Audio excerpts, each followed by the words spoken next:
வணக்கம். அனைவருக்கும் இனிய புத்தாண்டு நல்வாழ்த்துக்கள். மட்டக்களப்பு போரதீவு பற்று வெள்ளவேலி பிரதேச செயலக பிரிவுக்குட்பட்ட பாளையடி வட்டை பகுதியில் யானை தாக்குதலுக்குள்ளாகிய நிலையில் ஒருவர் உயிரிழந்துள்ளார். 3 பிள்ளைகளின் தந்தையான 31 வயதுடைய ராசத்துறை ரசிகரன் யானையின் தாக்குதலுக்குள்ளாகிய நிலையில் களுவாஞ்சிக்குடி ஆதார வைத்தியசாலையில் அனுமதிக்கப்பட்ட நிலையில் சிகிச்சை பலனின்றி உயிரிழந்துள்ளதாக வெள்ளவேலி போலீசார் தெரிவித்துள்ளனர். மட்டக்களப்பு மாவட்டம் போரதீவு பற்று பிரதேசத்தில் மிக நீண்ட காலமாகவிருந்து இவ்வாறான காட்டு யானைகளின் தாக்குதல்களும் அட்டகாசங்களும் அதிகரித்த வண்ணமேயுள்ள இந்நிலையில் இதற்கான தீர்வை சம்பந்தப்பட்டவர்கள் இன்னும் முன்வைக்கவில்லை என இம்மக்கள் கவலை தெரிவித்துள்ளமை குறிப்பிடத்தக்கது.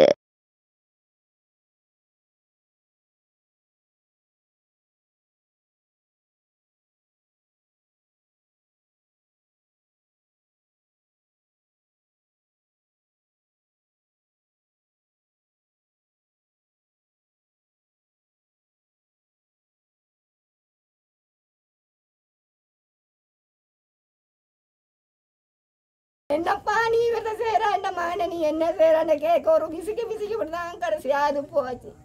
என்ன மணி உனக்கு என்ன செய்த எனக்கு மிதிச்ச தண்ணி தண்ணி தண்ணி என்று கேட்டு அதுக்கு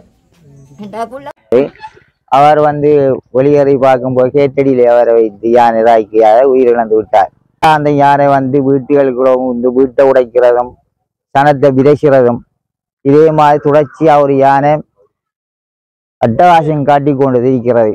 வனவிலங்கு அதிகாரிகள் அவங்க இந்த யானையில பார்த்து விதைசுவோம், இதை தவிப்போம், இதுக்கு ஒரு யானை வேலி போடுறோம் அப்படி இப்படி என்று சொல்றாங்க. இன்றைய நாட்டில் ஒருவரும் இதுல இருந்து வாழக்கூடிய சூழ்நிலை இல்ல அளவில் இருக்கு. குழந்தை பிள்ளைகள் 3 பிள்ளைகளையும் வச்சுட்டு தாங்க தாயந்த அப்பனம் இருந்ததுல சத்தம் கேட்க அந்த ஒலிக்கிறங்கி பார்க்கும் போதும் அவரை யானை அடித்து போயிட்டு 1 மணிக்கு யானையை விதைக்கிறதா அவரை தூக்குறதா காலை கொண்டு சேர்க்கும் போது உயிர் இழந்து விட்டார். இதை சம்பந்தப்பட்டவர்கள் இந்த யானையை இந்த கிராமத்துக்கு வர அளவுக்கு தடை செய்யணும்.